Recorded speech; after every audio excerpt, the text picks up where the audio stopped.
Hello, wonderful women. I hope you are feeling great about yourself today.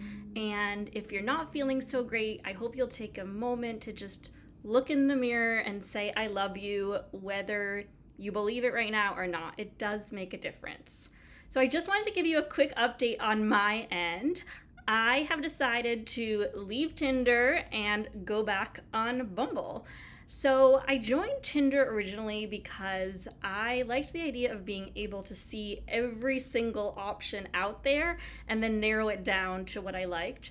Also, I was living in Croatia, and quite frankly, there are not a lot of guys on Bumble in Croatia, and also in Ithaca, New York, where I'm visiting my mom right now. There are, not really a lot of guys on Bumble in Ithaca, New York. I have to say, I swiped through every single option.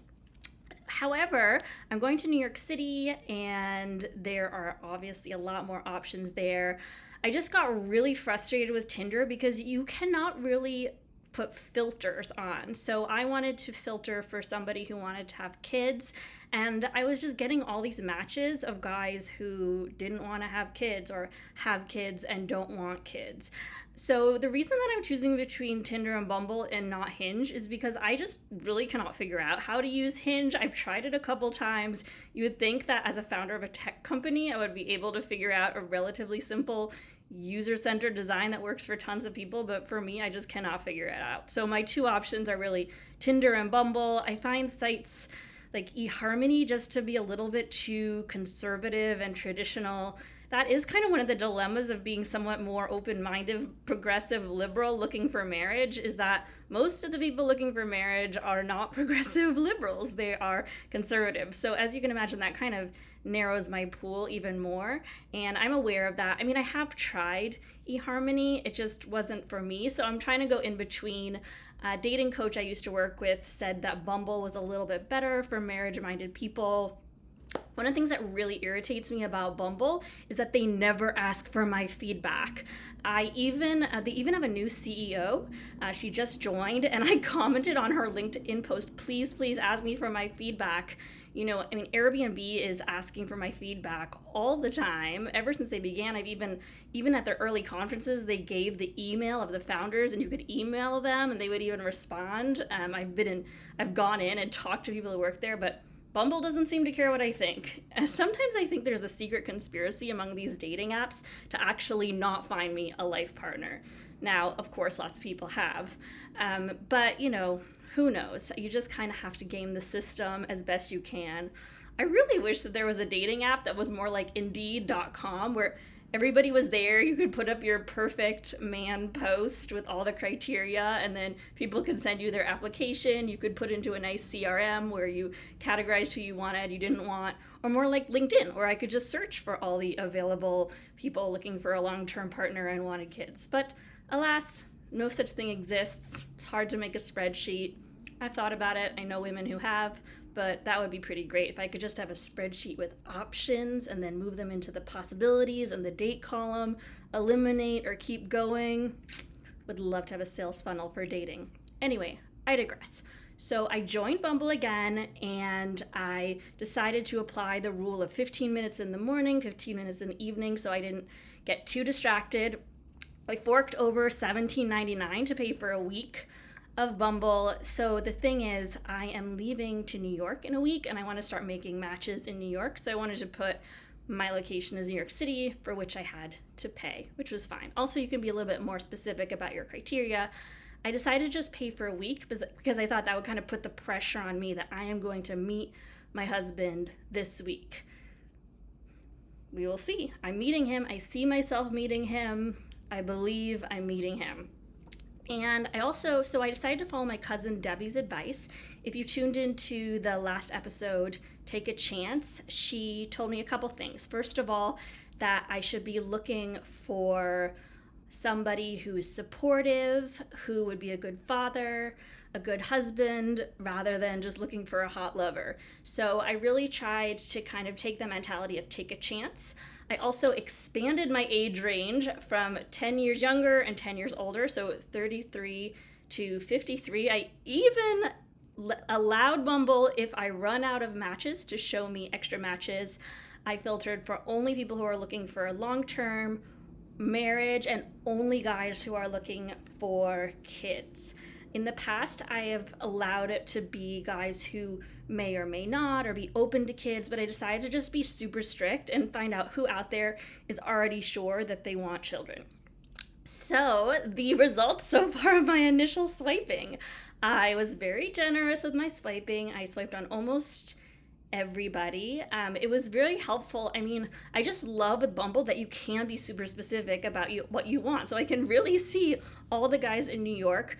I did kind of set the height to be about 5 inches taller than me. I definitely am flexible around height, and I've had huge crushes on guys who were my height. But I just figured, for this initial stage, let's see who turns up at 5'10" and above.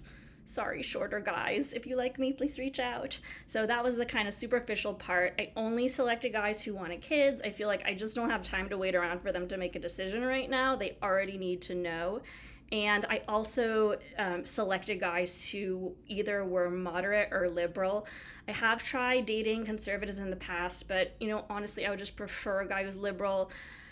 I think I put education, although I read a really compelling argument in this book by Jon Birger, Make Your Move, that you should be open to dating blue collar guys. And obviously there's amazing tech CEOs who didn't get a college education. So I just want you guys to know and be transparent that I'm totally willing to drop the college education thing. I'm totally willing to drop the height. Those are not deal breakers, but I figured out just, give myself a little boost in this initial round and see who out there is 5'10" above, who has an education, wants kids in a long-term relationship, and see what I find.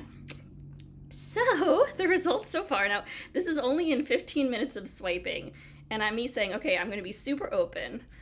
I match with a guy, 5'10" above, good career, and I message him, hey, happy Wednesday. There was a picture of him next to a Colosseum. So I was actually in the Colosseum in Rome this summer. So I said, how did you like the Colosseum? And he writes back, happy Wednesday. It was okay. So I'm just thinking, oh my gosh, this is the moment where I feel like I need to stretch myself to give someone a chance. How can I possibly connect with someone who thought the Colosseum was just okay? So this guy, he comes from a country where there's much more ancient history. So maybe, his buildings are better. But so I was like, okay, maybe I'll just give him a little opening. And so I wrote, just okay, smiley face, wink. And he responds, good to see from outside. BTW looking so cute in pic. So at this point, I'm thinking, you can't judge a guy from a text. But I gave him such a great opening to talk about something interesting, the Colosseum, and he thought it was just okay and turned the conversation to objectifying how I looked in my pictures. Also, I really don't like the word cute. I really prefer if a man says I'm beautiful or gorgeous or have a wonderful smile. Just, as a leader in technology and paving the path for new change in education, I feel like the word cute is maybe not, the most compelling one to me.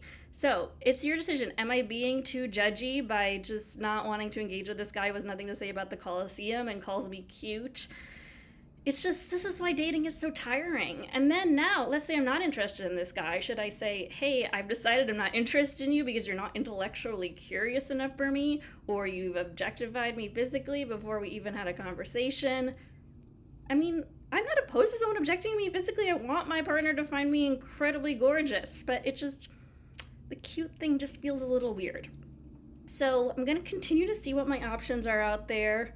I've gotten a couple good matches, and, I'm just trying to decide, should I engage with this Colosseum cute guy? Probably not. Should I turn him down? Should I just unmatch with him? Honestly, that's what I usually do because I'm afraid of confrontation and hurting people's feelings. Or what? You know what? I think I'm just going to keep swiping. I have this pressure of a week, so I'm going to just try to swipe through everybody I possibly can who wants a long-term partner and seems remotely feasible to me. See if they reach out to me, because on Bumble you can now, and if not, and I think they're great, reach out to them. there you go. So that's the update for now, and I will keep you updated as I keep swiping and connecting and looking forward to meeting my husband. Just want to add a little comment from my dear friend Iris, who's been really encouraging me to say, I'm already married, I'm already pregnant. And then I think that that's a really just important sign, is just reaffirming that this is already happening, this is already here. She keeps reminding me of that, and I really want to listen and take it in. Anyway, my lovelies, have a wonderful day. Share your thoughts on my views on dating. Please feel free to be harsh if you think I'm being too superficial and should give the Coliseum guy another chance. And have a wonderful day. You are beautiful and you offer so much to this beautiful world.